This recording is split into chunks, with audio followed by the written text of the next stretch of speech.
அனைவருக்கும் வணக்கம். ஜெயிக்கும் பக்கத்தில் நீ நிற்பது வீரம் அல்ல, நீ நிற்கும் பக்கத்தை ஜெயிக்க வைப்பதே வீரம் என்ற தன்னம்பிக்கை வரைக்குடன் இன்றைக்கான வகுப்பில் நுழைவோம். இன்றைக்கு நம்ம இருக்கிற டாபிக் என்னன்னாக்க, இந்திய அரசியலமைப்பில் மிக முக்கியமான ஒரு பகுதியான முகவரை அப்படிங்கிற டாபிக் தான் பார்க்குறோம். முகவரைன்னா என்ன? நம்ம ஒரு புத்தகத்தை எடுக்கிறோம், எடுத்தவுடனே புத்தகத்தில் முதல் பக்கத்தில் அந்த புத்தகத்தை பற்றின குறிப்புகள் காணப்படும். அதை அந்த புத்தகத்தோட முன்னுரைன்னு சொல்லுவாங்க. அதே போல் நம்ம அரசியல் புத்தகத்தோடைய முதல் பக்கம் உள்ள என்னென்னலாம் இருக்குது அப்படிங்கிறத ஒரு பேஜில் வடிவமைத்து கொடுத்துருப்பாங்க. அதை தான் முகவரை அப்படிம்பாங்க. ஆங்கிலத்தில் பிரியாம்பிள் அப்படிம்பாங்க. சரிங்களா? இந்த முகவரை சார்ந்த சில கருத்துக்கள் தான். அதுலேயும் குறிப்பாக இங்கே முகவரை சார்ந்த வழக்குகளை தான் பார்க்குறோம். சரிங்களா? முகவரை சம்பந்தமாக 3 வழக்குகள் இருக்கும். என்னென்னு பார்த்தீங்கன்னா, முதலாவதாக பெருபாரி வழக்கு 1960ஆம் ஆண்டு நடைபெற்றிருக்கும். பெருபாரி வழக்குனா என்ன? இந்த பெருபாரி அப்படிங்கிறது மேற்கு வங்க மாநிலத்தில் இருக்கக்கூடிய ஒரு சிறிய கிராமம் தான் பெருபாரிங்கிற கிராமம். சரிங்களா? இந்த பெருபாரி கிராமம் இந்தியா பாகிஸ்தான் பிரிவினையின் போது பெருபாரி கிராமம் முழுக்க இந்தியா கொடுத்துருப்பாங்க. அதாவது ராட்லிஃப் எல்லை கோடு வகித்திருப்பார் இல்லைங்களா? அப்போ கொடுக்குறப்ப பெருபாரி கிராமம் இந்தியாவில் இருக்கும். பட் ஆனால் பெருபாரி இந்தியாவோட சேர்ந்தது அப்படிங்கிறதுக்கான ஆவணங்கள் எதுவும் இருக்காது. ஓகேவா? அப்போ இந்த பெருபாரி பின்னாடி நேரு என்ன பண்ணுறாரு, ஒரு அமைதி உடன்படிக்கை மூலமாக பெருபாரி கிராமத்தை பாகிஸ்தானுக்கு கொடுத்துடலாம் அப்படின்னு சொல்லி முடிவெடுப்பார். அப்போ கொடுக்குறப்ப தான் இது எப்படி நம்ம கொடுக்க முடியும், இதுக்காக சட்டத்திட்டங்கள் ஏற்றப்பட வேண்டுமா அப்படின்னு சொல்லிட்டு ஒரு வழக்கு தொடுப்பாங்க. அதுதான் பெருபாரி வழக்கு அப்படின்னு சொல்லுவாங்க. 1960ஆம் ஆண்டு நம்ம இந்திய அரசுக்கும் பெருபாரி அந்த கிராமத்துக்கும் எதிராக நடைபெற்ற வழக்கு.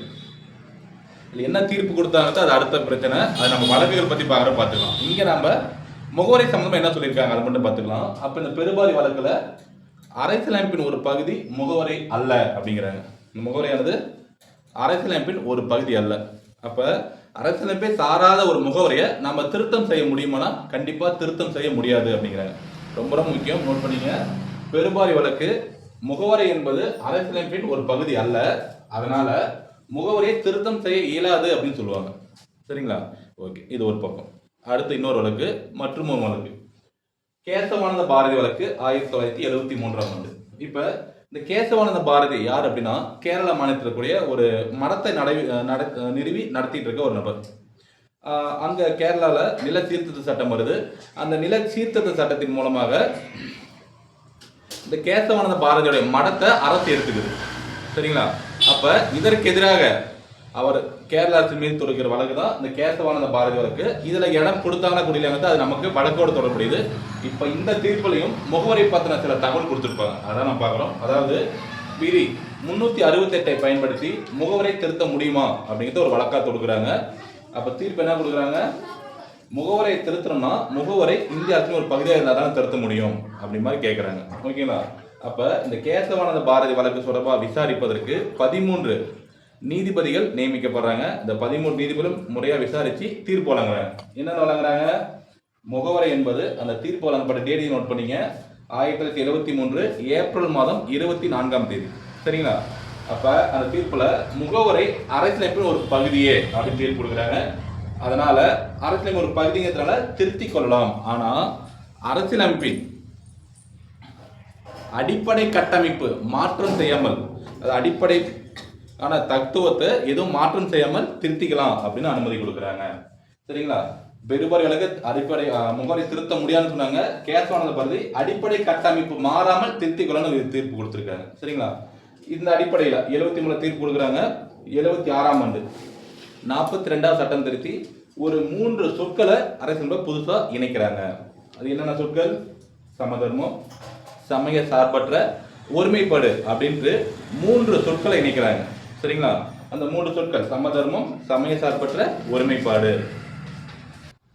இப்போ 42ஆவது சட்டத்திட்டம் மூலமாக சமய சார்பற்ற, சமதர்மம், சமய சார்பற்ற, ஒருமைப்பாடு அப்படிங்கிற 3 சொற்கள் இணைஞ்சாங்க. அப்போ இணைப்பதற்கு முன்னாடி நம்ம இந்திய அரசு எப்படி இருந்துச்சு அப்படின்னு சொல்லி பார்த்தோம்னா, இறையாண்மை மிக்க ஜனநாயக குடியரசு நாடுன்னு தான் நம்ம இந்தியாவை சொல்லுவாங்க. அப்போ இந்த 2 வார்த்தை எங்கே இணைக்கிறாங்க அப்படிங்கிறத முக்கியம்.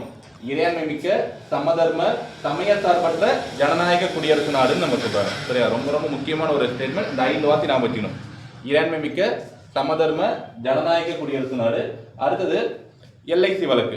சரிங்களா? முகவரை தொடர்புடைய 3வது வழக்கு எல்ஐசி வழக்கு 1995 கொடுத்துருப்பாங்க. ஏற்கனவே நடைபெற்ற பெருவாரி வழக்கு என்ன சொன்னாங்க? முகவரை அரசியலுக்கு ஒரு பகுதி அல்லன்னு சொல்லியிருந்தாங்க. கேசவானந்த பாரதி முகவரை அரசியல் ஒரு பகுதி தான் சொல்லியிருந்தாங்க. அதை உறுதி செய்யும் விதமாக எல்ஐசி வழக்கு என்ன சொல்றாங்க, முகவரை அரசியலமைப்பின் ஒரு பகுதியே அப்படின்னு தீர்ப்பு கொடுக்குறாங்க. சரிங்களா? இந்த முகவரை சார்ந்த சில தகவலை அடுத்த வீடியோவில் பார்க்கலாம். நன்றி, வணக்கம்.